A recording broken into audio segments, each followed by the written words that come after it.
The acrid smell of burning history, that's what woke me.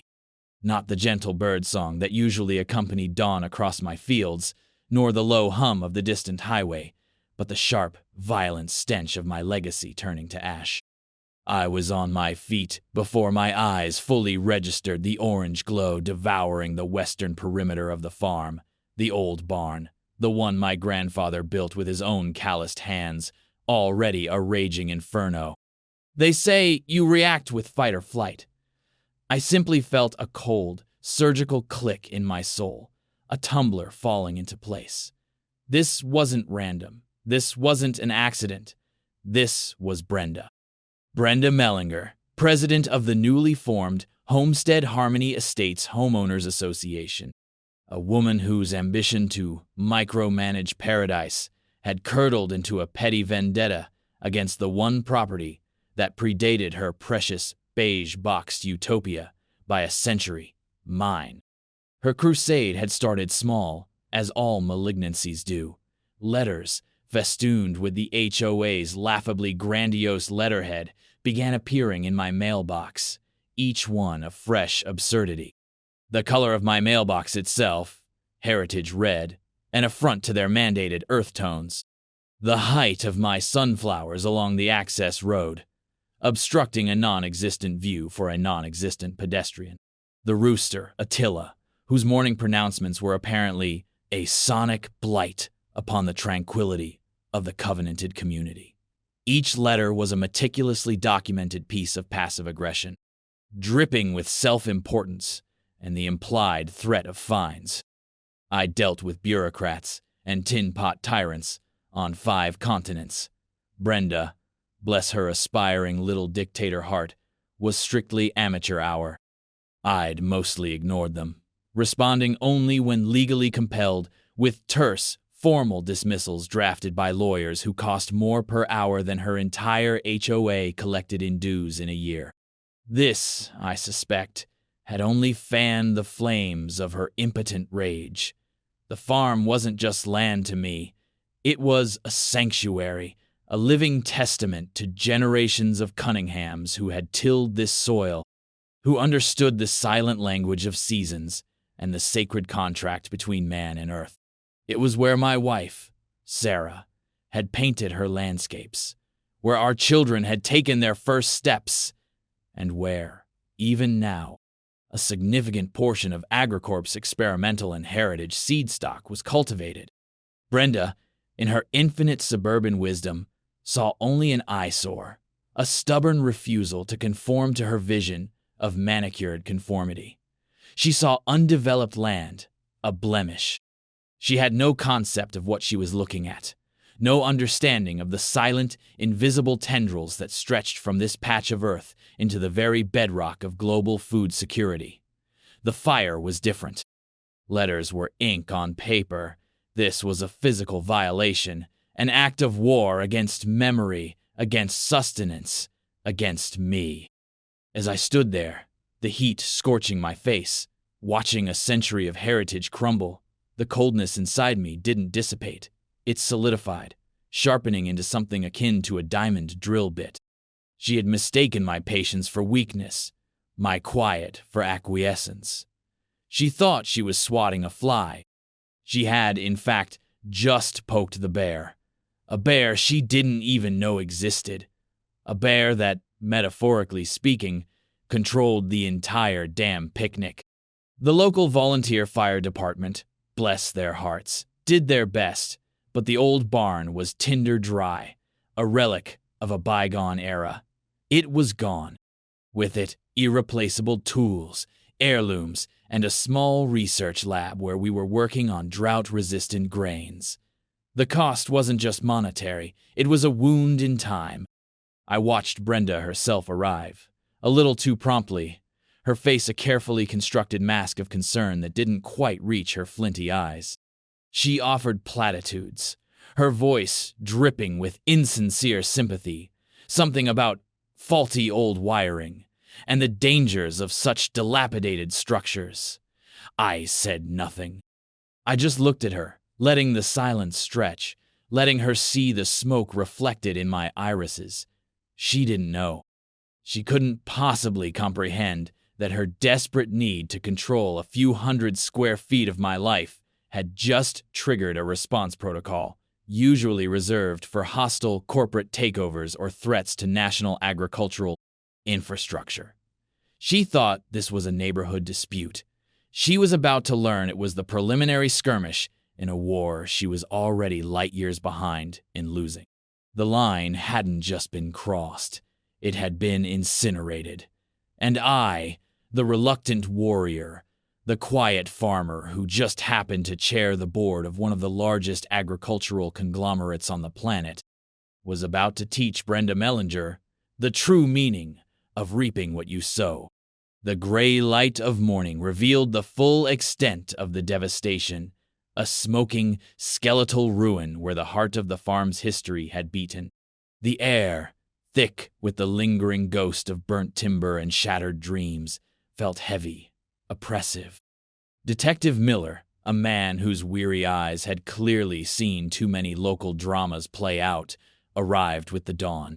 He was polite, professional, but his questions betrayed a prepackaged narrative.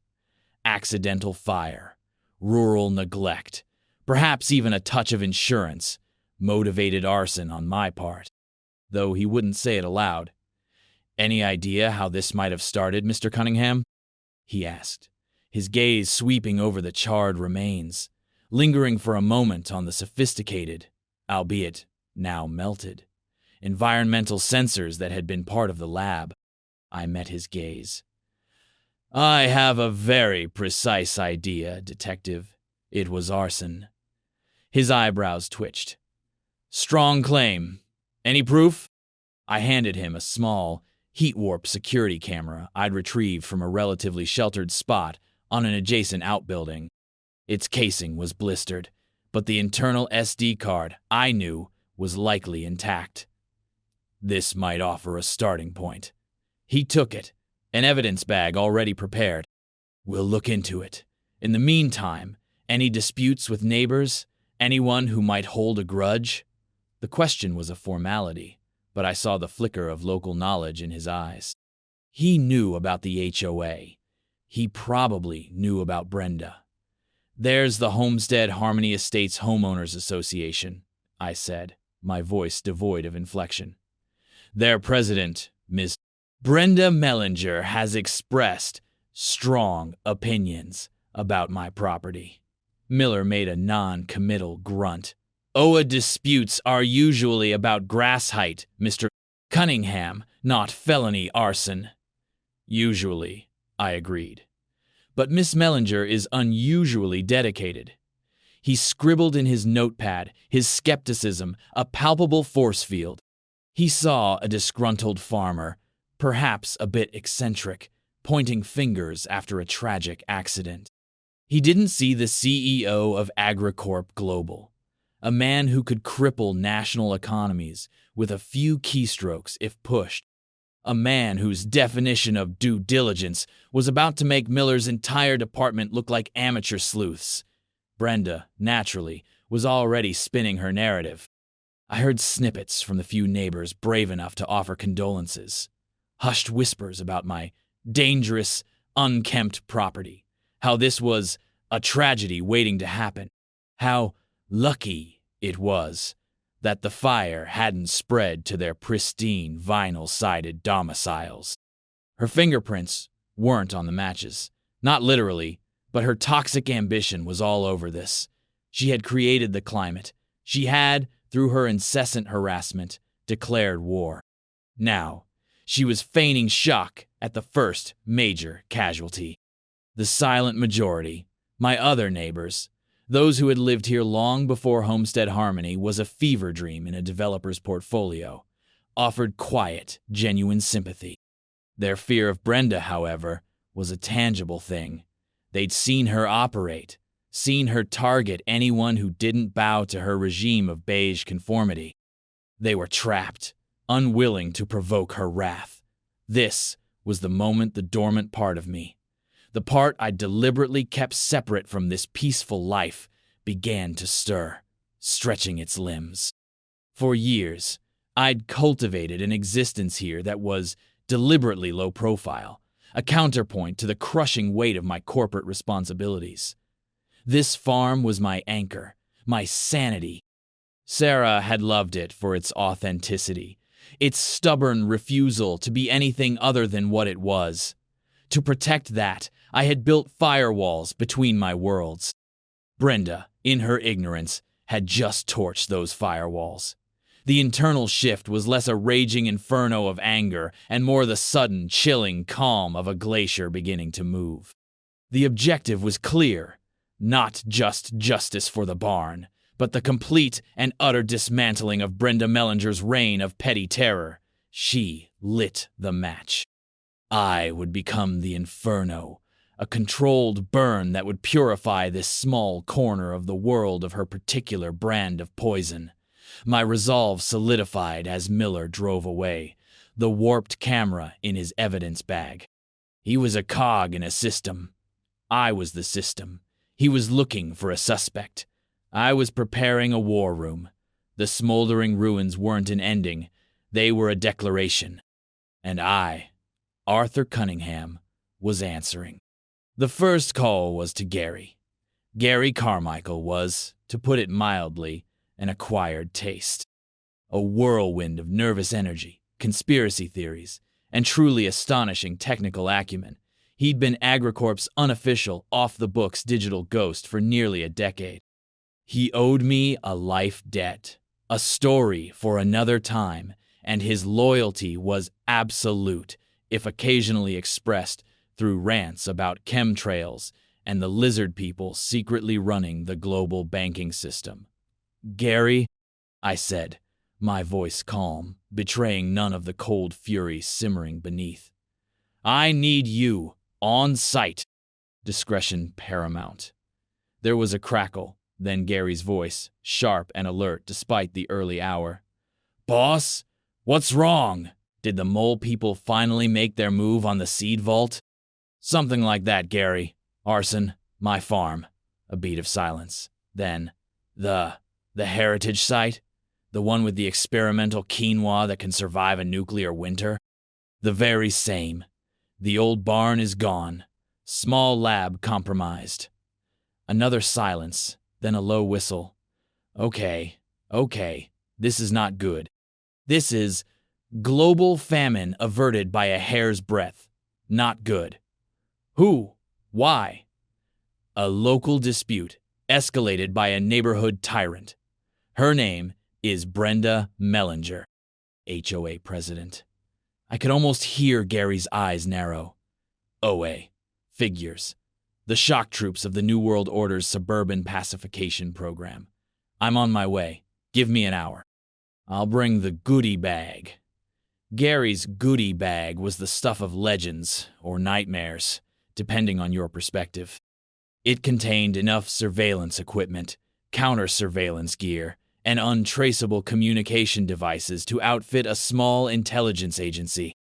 While waiting for him, I walked the perimeter of the damage, my mind a whirl of calculations.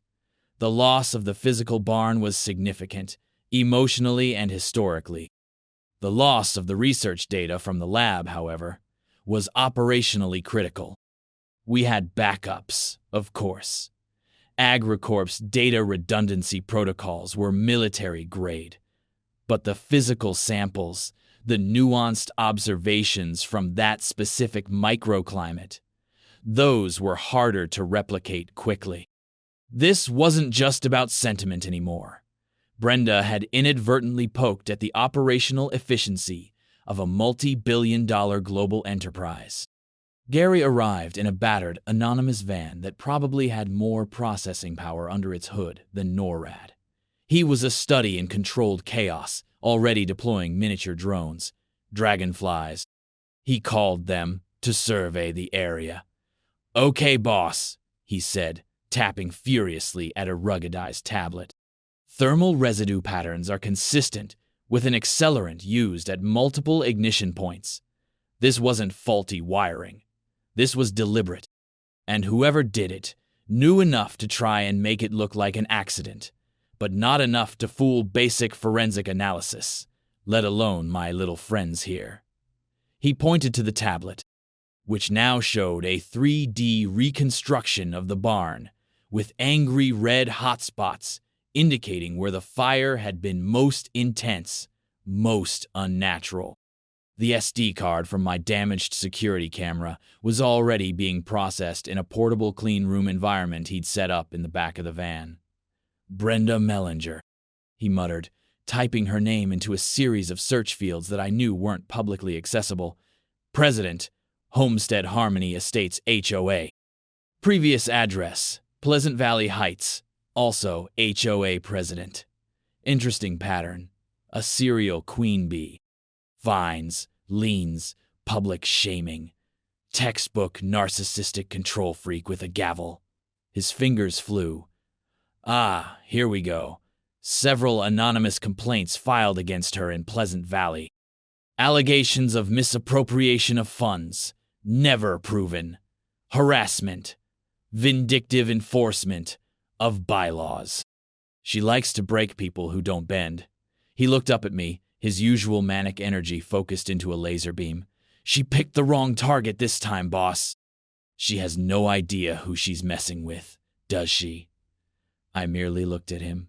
The unspoken truth hung in the air between us. The world knew AgriCorp. The world did not know that Arthur Cunningham, the reclusive farmer, was AgriCorp. The local police have the camera, I said, but I want our own chain of evidence. Impeccable. Irrefutable. Consider it done, Gary said. I'll recover data from that card even if it's half melted, and I'll put eyes and ears on Miss Mellinger that'll make the NSA look like amateurs with binoculars. We need to know her routines, her contacts, her vulnerabilities. He paused. This isn't just about the fire, is it? This is about sending a message. This, I corrected, my voice like ice, is about pest control. On a macro scale.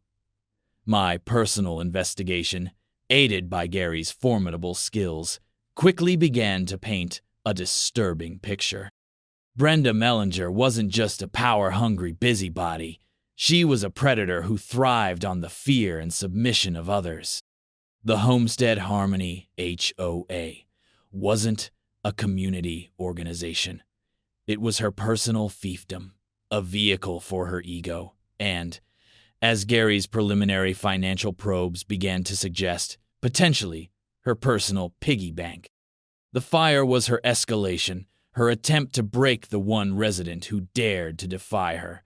She thought she was stamping out a spark of rebellion.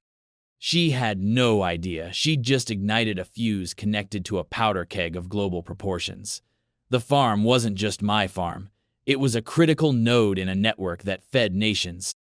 And Brenda Mellinger had just declared war on the breadbasket of the world. The full weight of what Brenda had done, or rather, what she had attacked, began to settle in, not as rage, but as a cold, hard clarity. She thought she was fighting over fence lines and rooster crows. She had, in her monumental ignorance, assaulted a cornerstone of global stability. AgriCorp wasn't just a company.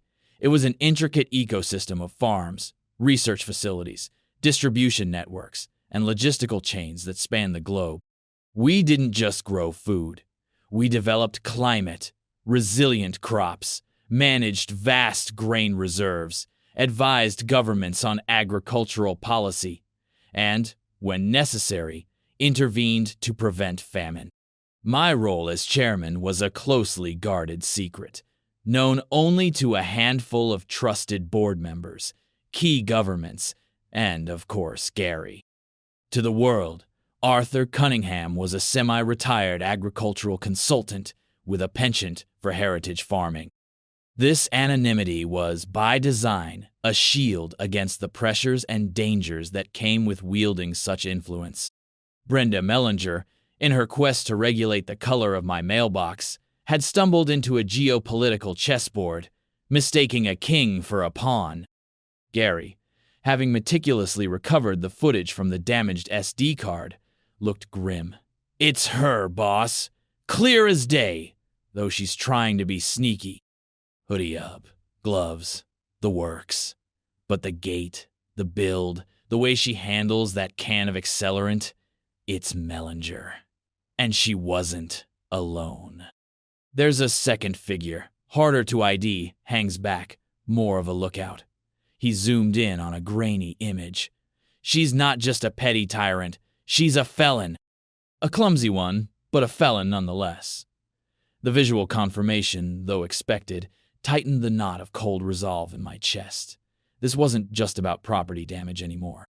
This was a deliberate, malicious act with potentially catastrophic, if unintended, consequences for research vital to AgriCorp's mission. She wanted to control a half-acre plot by threatening my livelihood. I murmured, more to myself than to Gary. She has no comprehension that my livelihood underpins the caloric intake of several 100 million people. Gary nodded, his usual manic energy subdued. She's like a microbe attacking an elephant, boss. She can't even perceive the scale of her opponent. My legal team, the real heavy hitters from AgriCorp's corporate council, were already en route, flying in on a company jet. Not the local small-town lawyer I'd used for the initial HOA parries, but the sharks, the ones who dismantled hostile takeovers and negotiated multi-billion-dollar international trade agreements before breakfast. They operated with surgical precision and an utter lack of sentimentality. They would view Brenda Mellinger not as a person, but as an unacceptable risk, a contamination to be neutralized. The initial strategy session was conducted in the salvaged portion of my farmhouse kitchen, the scent of smoke still clinging to the air. A grim counterpoint to the gleaming laptops and encrypted satellite phones the legal team brought. Marcus Thorne, AgriCorp's chief counsel, a man whose courtroom demeanor was often compared to a patient Arctic wolf, listened intently as I laid out the situation. Gary providing technical backup with the enhanced video and initial financial red flags he'd already uncovered in the HOA's poorly secured online records. The local authorities have the original footage, I concluded, but their pace will be leisurely, their resources limited. This needs to be handled with our customary efficiency and discretion. Thorne nodded, his eyes like chips of granite. Understood, Arthur. We'll parallel their investigation, but with significantly more robust resources. We'll establish an independent chain of custody for all evidence. Civil suits will be prepared, targeting Ms. Mellinger personally and the HOA as an entity. The objective is not merely compensation, but a permanent cessation of her activities and a clear message sent. A message, I said, that attacking any AgriCorp asset, no matter how seemingly innocuous, carries catastrophic consequences. The shift from personal grievance to strategic defense was complete. This wasn't Art Cunningham, grieving farmer, seeking justice. This was AgriCorp protecting its interests, and by extension, the fragile stability of the food supply chain. Brenda had wanted to make an example of me, the stubborn old man who wouldn't conform. She was about to become an example herself, an example of what happens when you mistake a sleeping giant for a garden gnome. The irony was almost too rich. She, who obsessed over the minutiae of suburban aesthetics, was about to feel the full, crushing weight of global agricultural economics. She, who wielded her petty HOA regulations like a scepter, was about to be dissected by legal minds who considered international maritime law light reading. The awakening giant wasn't just stirring, it was drafting a battle plan. And Brenda Mellinger, blissfully unaware, was probably composing another violation notice about the unsightly scorch marks on my property line. Her world was about to shrink very, very rapidly. Phase 1 of our response was containment and intelligence. The AgriCorp legal team, led by Marcus Thorne, moved with the silent, deadly efficiency of a special operations unit. Within 24 hours of their arrival, the Homestead Harmony Estates HOA received a formal, multi-hundred-page legal notice. It wasn't a request. It was a declaration. It detailed, with excruciating precision, every bylaw violation the HOA itself had committed in its dealings with my property, every procedural error, every instance of overreach.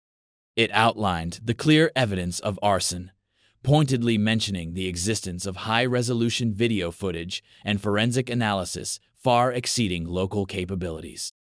It informed them that a multi-million-dollar civil lawsuit was being prepared, naming Brenda Mellinger individually, as well as every member of the HOA board who had passively or actively enabled her. It was, in legal terms, a tactical nuclear strike. Simultaneously, cease and desist letters, each one a masterpiece of barely concealed threat, were dispatched to Brenda Mellinger personally.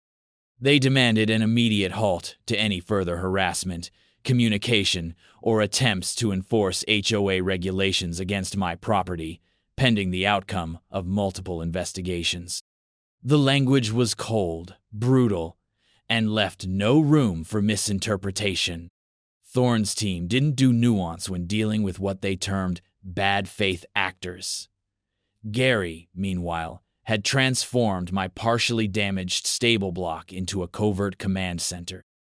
His dragonflies were now supplemented by less conspicuous, more sophisticated surveillance assets. He wasn't just watching Brenda's house, he was mapping her entire ecosystem. Her comings and goings, her hushed, agitated phone calls, the nervous visits from other HOA board members. "She's rattled, boss," Gary reported, showing me encrypted video feeds. "She held an emergency HOA board meeting last night. Looked more like a panic session. She's trying to project confidence, but her usual bluster is cracking." He pointed to a thermal image overlay. "Heart rates elevated across the board, especially hers. She's lying to them, telling them it's just a bluff, that old man Cunningham is just trying to scare us." My internal monologue offered a dry, sarcastic retort. "Oh, Brenda, if you only knew. Scaring you is merely a pleasant, incidental byproduct of ensuring you never trouble civilized society again." The first cracks in Brenda's armor began to appear not as fear, initially, but as defiant stupidity. Instead of retreating, she doubled down. A new violation notice appeared, slipped under my temporary front door. This one for the unapproved temporary fencing I'd erected around the burn site to secure it for forensic analysis. It cited aesthetic disharmony and unpermitted construction. It was so absurd, so tone-deaf to the gravity of the situation, that I almost laughed. Almost. Thorne, when I showed it to him, simply raised an eyebrow. "This woman is a gift to our litigation strategy, Arthur. She's practically co-authoring our punitive damages claim." He dictated a curt addendum to our existing legal filings, citing this latest act as further evidence of bad faith and targeted harassment. The local police, predictably, were slow-walking their investigation. Detective Miller called, his voice tinged with a new, grudging respect. "Mr. Cunningham, your associates certainly don't mess around. We've had calls from your lawyers. They seem to think they're the FBI." "They're thorough, Detective," I replied evenly. "As I'm sure you are, we are merely keen to see justice served swiftly." "The lab results on that camera are interesting," Miller conceded. "And the accelerant traces your people highlighted are definitely there. But proving who, Mr. Cunningham, that's the hurdle." I knew Thorne's team was already miles ahead, building a case so airtight it would suffocate any defense Brenda could muster. We weren't just relying on grainy footage. Gary was cross-referencing cell tower pings, vehicle sightings, even purchasing records for the specific brand of accelerant used. We were building a mosaic of culpability, piece by undeniable piece. Brenda, meanwhile, continued her petty skirmishes, unaware that she was lobbing pebbles at a fortress while an artillery barrage was being calibrated against her. She sent out an email blast to the HOA residents, decrying my aggressive legal tactics and attempts to undermine the community standards we all cherish. It was a masterpiece of victimhood and righteous indignation. Gary intercepted it, of course. "She's trying to rally her base," he commented. "What she doesn't realize is her base is starting to read the writing on the wall. The writing that says, 'Brenda is about to cost us all a lot of money.'" The intelligence flowed in. Brenda was making increasingly frantic calls to a local, slightly shady lawyer known for nuisance suits, not felony arson defense. She was also, Gary discovered, through a particularly clever piece of digital eavesdropping, the legality of which I chose not to scrutinize too closely, given the circumstances. Attempting to coerce the other figure seen in the arson footage, a nervous young man, it turned out, the son of one of her more sycophantic board members, into silence. The noose was tightening, not with a sudden snap, but with a slow, inexorable constriction. Phase 1 was about establishing dominance and gathering unimpeachable intelligence. Brenda thought she was in a war of attrition over HOA bylaws.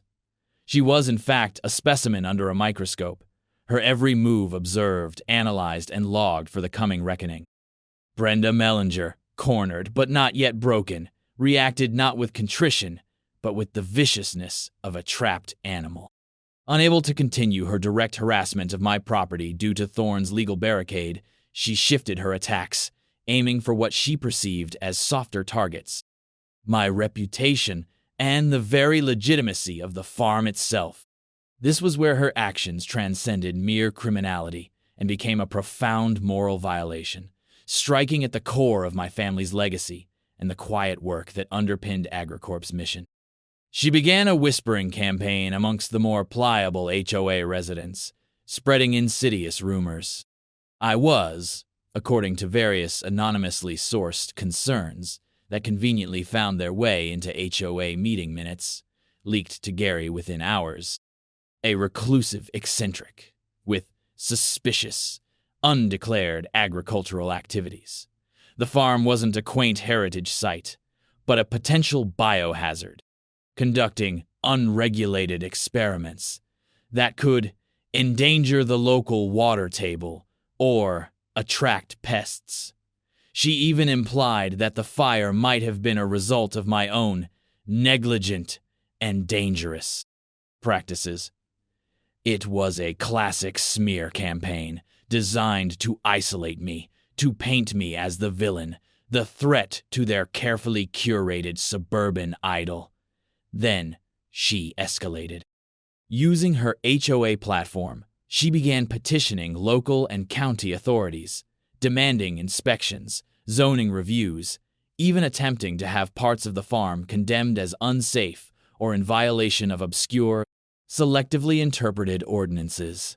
She knew someone on the county planning board, a fellow petty tyrant with a grudge against agricultural land preservation.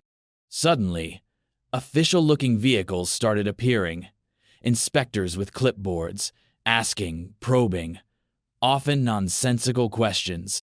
Each visit was a disruption, a calculated annoyance, but more than that, it was an attempt to desecrate the sanctity of the farm, to bury it under a mountain of bureaucratic red tape. The most egregious act, the one that truly solidified the cold, diamond-hard rage within me, was her attempt to interfere with the small memorial garden Sarah had planted near the old farmhouse, a quiet place of solace, filled with her favorite wildflowers and a simple stone bench. Brenda, citing a newly invented HOA regulation about unapproved landscaping features visible from common areas, demanded its removal. It was a breathtakingly cruel and petty move, a direct strike at a memory I held sacred. Thorne, on hearing this, his face unreadable, simply said, "She is methodically dismantling any possibility of leniency." Every action she takes now serves only to increase the severity of the consequences she will inevitably face. My emotional undercurrents, usually so deeply buried beneath layers of control, threatened to surge. This wasn't about bylaws or property values anymore. This was about a fundamental lack of decency, a deliberate trampling of things held precious. My resolve, already absolute, gained a new, chilling edge. My response would not just be legal, it would be biblical. I would not just defeat her. I would erase her influence, salt the earth where her petty empire stood. Gary, sensing the shift in my demeanor, worked with even greater intensity. She's not just stupid, boss. She's malign. This isn't about control anymore. It's about causing pain, because she's in pain. He had uncovered something significant, evidence of systematic financial irregularities within the HOA, stretching back to her tenure at Pleasant Valley Heights. Not just sloppy bookkeeping, but deliberate patterns of inflated invoices from preferred vendors, owned by friends or distant relatives, undocumented cash withdrawals, and consulting fees paid to shell companies that vanished upon closer inspection. "She's been skimming, boss," Gary said, his voice tight with satisfaction. "For years. Small amounts at first, then getting bolder. The HOA was her personal slush fund. This was the weapon we needed, the one that would cut through the noise of her slander and expose her for the common criminal she was. It elevated the matter beyond a neighborhood dispute or even arson. This was fraud, embezzlement." Detective Miller, who had been frustrated by the slow pace of the arson investigation and increasingly annoyed by Brenda's attempts to manipulate his department with her own concerns, was suddenly very interested when Thorne's investigators, accompanied by a forensic accountant, presented him with a meticulously documented preliminary report on the HOA's finances. The tide was turning. The moral violation, her attack on Sarah's memory, had been a tactical error on Brenda's part. It had removed any lingering inclination I might have had for a measured, proportionate response. She had sought to wound me personally, and in doing so, had unleashed a force she could not comprehend. The cold-blooded calm remained, but beneath it, the explosive emotional undercurrent was now a focused charge, primed and ready for detonation. She wanted to play dirty. She had no idea how deep the mud could get. Phase 2. The offensive. The meticulously gathered intelligence now became the ammunition for a series of precisely targeted strikes. With the evidence of financial malfeasance solidifying, courtesy of Gary's digital deep dives and Thorne's forensic accountants, we moved from defensive containment to a proactive dismantling of Brenda Mellinger's power structure. The first salvo was aimed at her financial lifelines. AgriCorp's legal team, working through a series of discrete channels, presented their findings to the State Attorney General's office, bypassing local jurisdictions where Brenda might have cultivated influence. The report was damning, a clear pattern of embezzlement, fraud, and abuse of fiduciary duty, not just within the Homestead Harmony HOA, but potentially extending back to her previous HOA reigns. Simultaneously, civil suits were officially filed, not just for the arson and harassment, but for financial recovery on behalf of the HOA members she had defrauded. These weren't small claims, they were substantial, designed to cripple her financially and expose her to the full glare of public scrutiny. Gary, meanwhile, executed a brilliant piece of digital psyops. He created an anonymous, encrypted tip line and a secure online forum, specifically for residents of Homestead Harmony Estates and, intriguingly, Pleasant Valley Heights. He then subtly leaked its existence, along with a few carefully redacted snippets of the financial evidence against Brenda.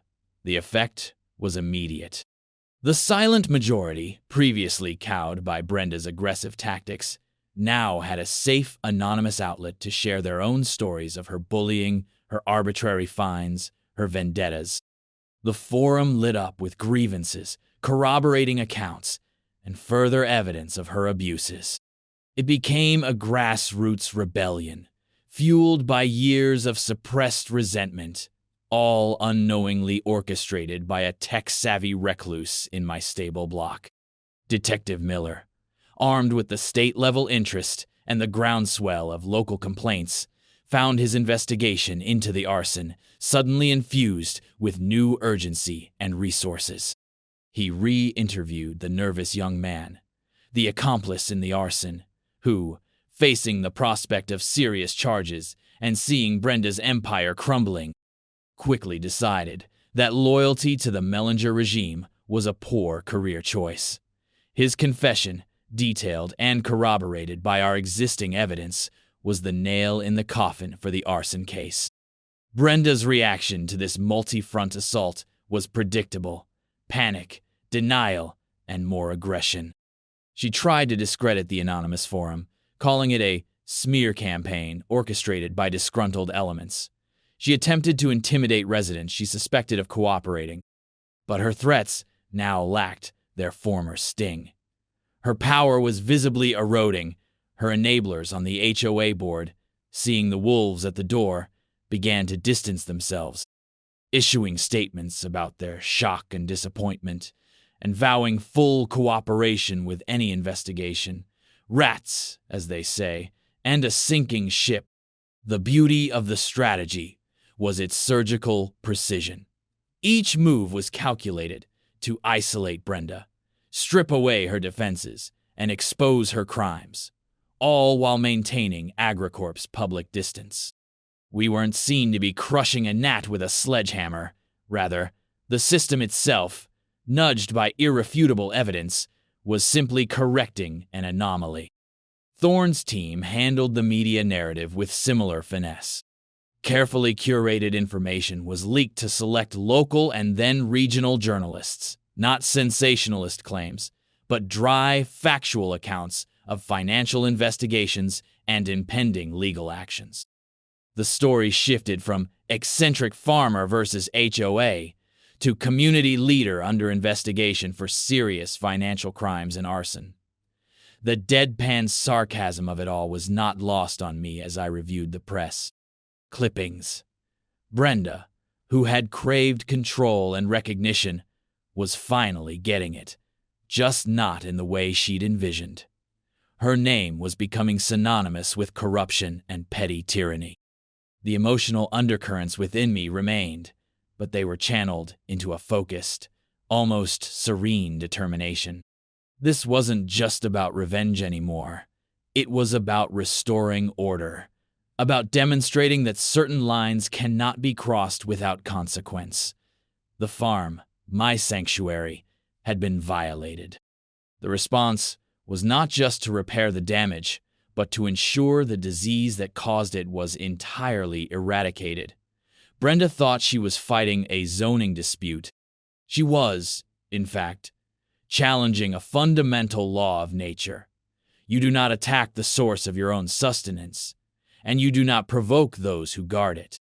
The offensive was relentless, a textbook example of overwhelming force applied with pinpoint accuracy.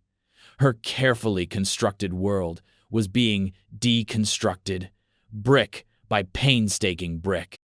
The pressure mounted, a slow, inexorable squeeze designed to dismantle Brenda Mellinger's world piece by piece.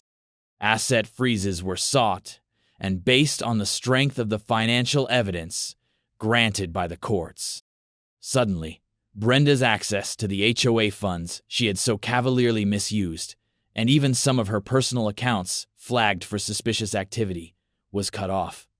The tap was turned off.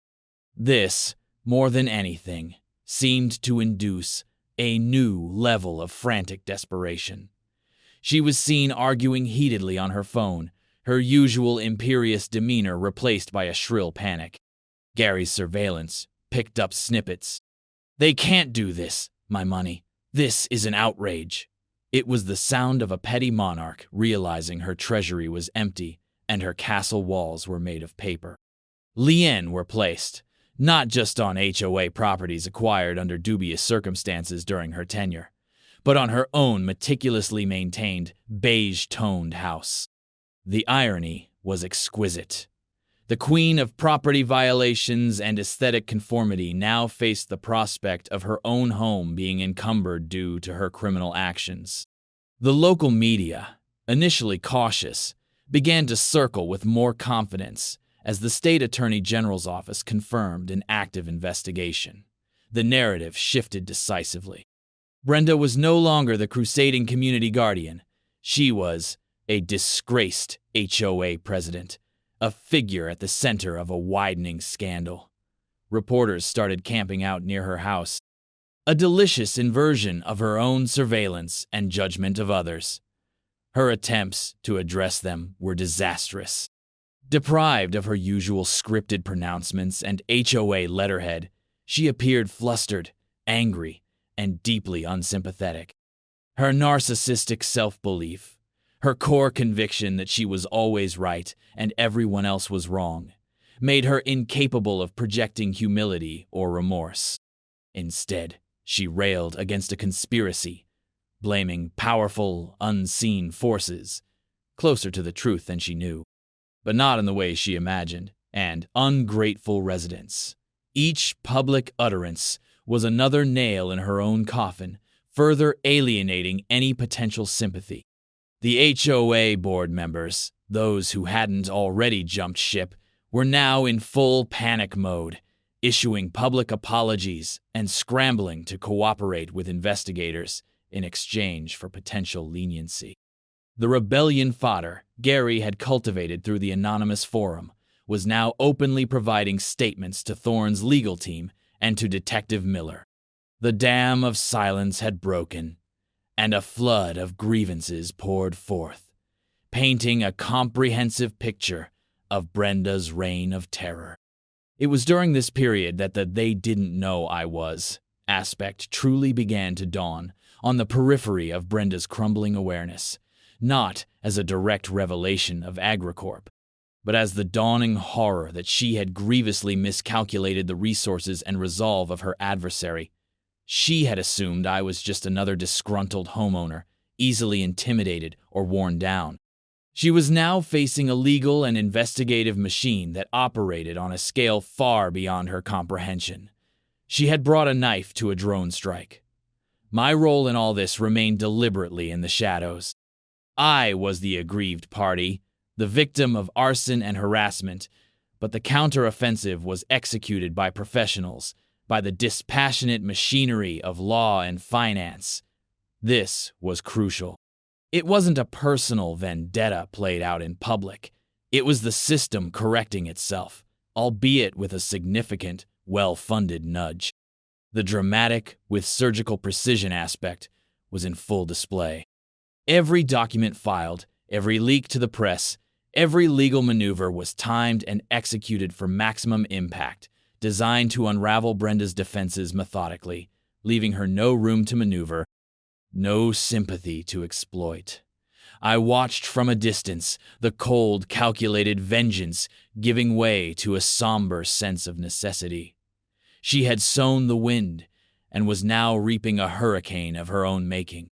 The farm itself, my quiet sanctuary, was slowly beginning to heal. The charred skeleton of the barn was being carefully dismantled, plans already underway for a new structure, one that would honor the past but incorporate the resilience of the future.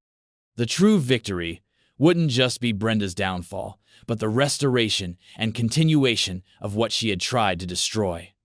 Her power was built on fear and illusion.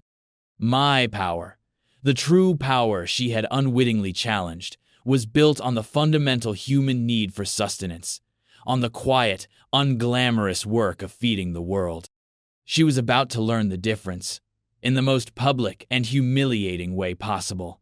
The squeeze was almost complete. All that remained was the final public accounting.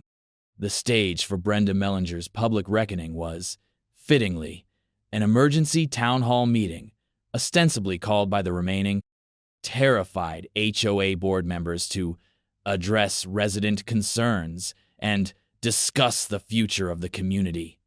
In reality, it was her scaffold. The community center buzzed with an almost feral energy, a mixture of anger, apprehension, and a grim sense of anticipation. The silent majority was silent no longer. They were here for blood, or at least for answers and accountability. I attended, not in the front row, but standing quietly at the back, an observer. My presence alone was a statement. Gary was nearby, of course, looking like an unassuming local, but probably live-streaming the entire event to a secure server while simultaneously monitoring local law enforcement comms. Brenda arrived late, a desperate attempt to project authority she no longer possessed. She looked haggard, her usual meticulous grooming frayed at the edges. The carefully constructed mask of composure was cracking, revealing the raw panic beneath. She tried to take the podium, to control the narrative, but the interim HOA chair, a nervous accountant named Henderson who had clearly drawn the short straw, cut her off. "Ms. Mellinger," Henderson began, his voice trembling slightly but firming as he felt the support of the room. "You are here as a resident, not as a representative of this board. We have several serious matters to discuss." What followed was a systematic, brutal dismantling. Henderson, coached by Thorne's junior associates, laid out the preliminary findings of the independent audit. The missing funds, the questionable contracts, the unauthorized expenditures. He spoke of the pending civil litigation, the scale of which drew gasps from the assembled residents. He spoke of the damage to the community's reputation, the legal fees they would all now likely bear because of one person's malfeasance. Then, Detective Miller, unannounced, walked to the podium. A hush fell over the room. Miller, his face grim, didn't mince words. He announced that, based on new evidence and a confession from an accomplice, an arrest warrant had been issued for Brenda Mellinger on charges of felony arson, conspiracy, and witness tampering. He also confirmed that the state attorney general's office was pursuing charges related to financial crimes. The room erupted. Brenda, her face ashen, tried to shout over the noise. A torrent of denials, accusations of a setup, claims of persecution. "This is a lie! He's lying! Cunningham put him up to this! It's a conspiracy!" But her voice was drowned out by the righteous fury of the people she had bullied and defrauded for so long. Neighbors who had once whispered their grievances in fear now stood and shouted them. "What about the fines for my dying tree, Brenda? Where's the money for the playground repairs you promised? You tried to ruin my business because I wouldn't donate to your community beautification fund. It was a public shaming of epic proportions, a complete and utter implosion." Her carefully constructed facade of respectability shattered into a million pieces, live and in color. Miller, flanked by two uniformed officers, approached her. "Brenda Mellinger, you are under arrest." The click of handcuffs was a punctuation mark, a definitive end to her reign. As she was led away, sputtering incoherently, her eyes, wild and desperate, found mine across the room. For a fleeting second, there was a flicker of something that might have been comprehension, a horrifying glimpse of the abyss she had opened for herself.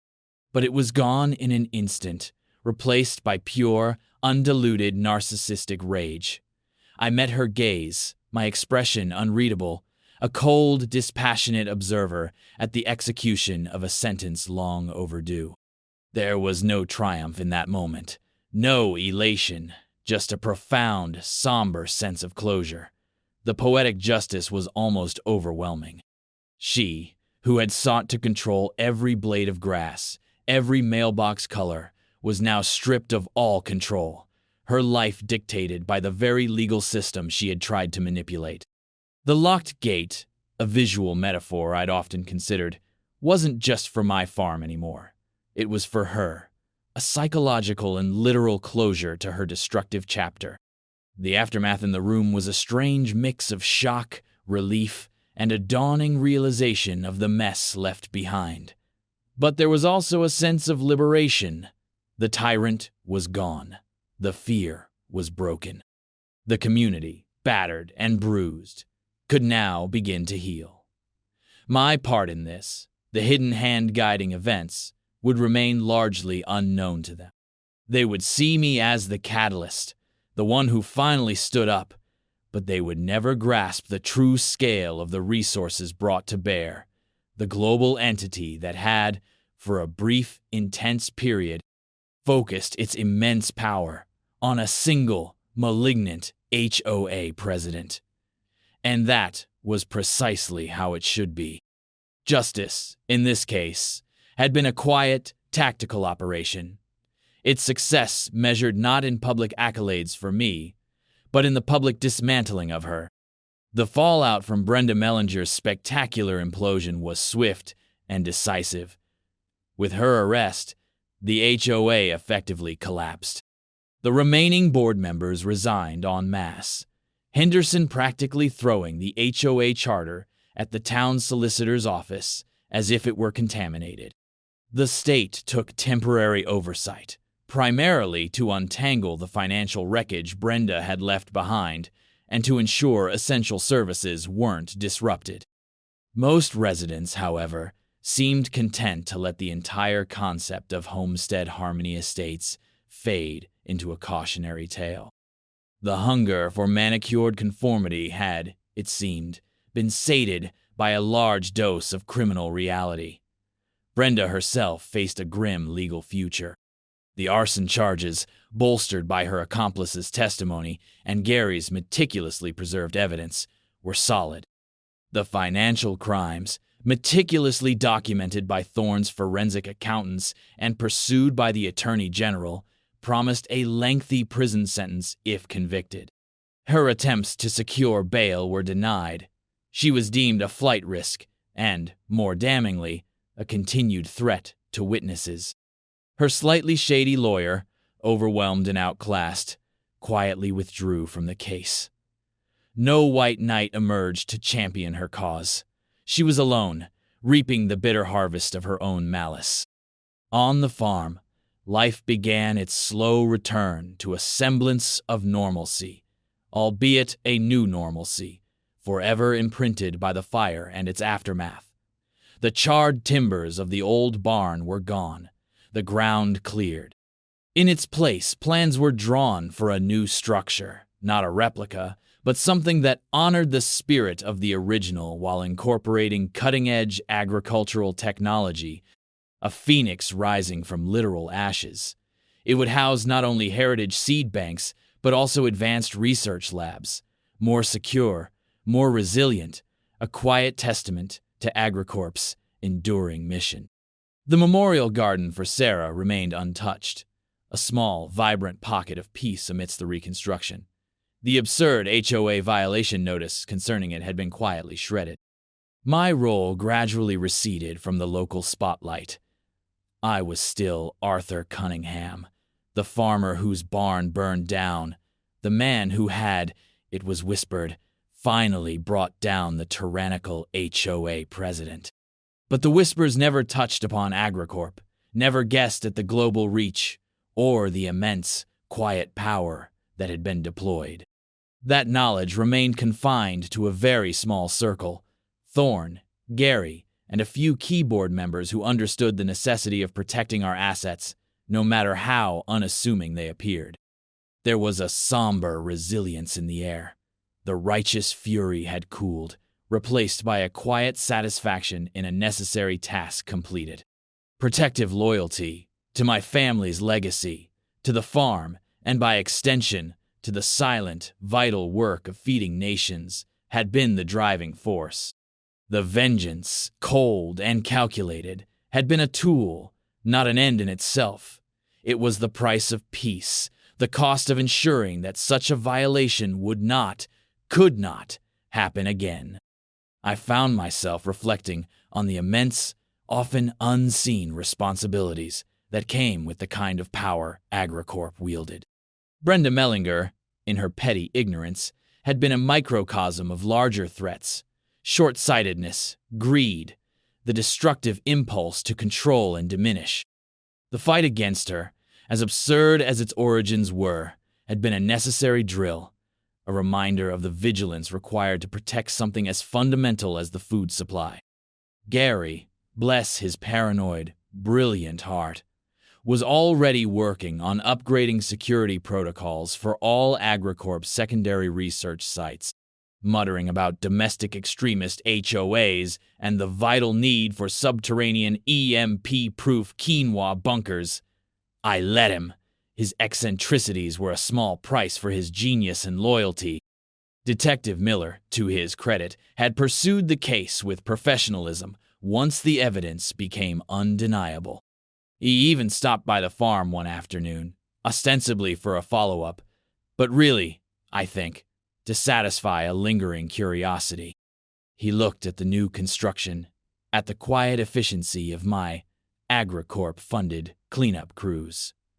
"You know, Mr. Cunningham," he said, shaking his head, "for a quiet farmer, you certainly have some resourceful friends."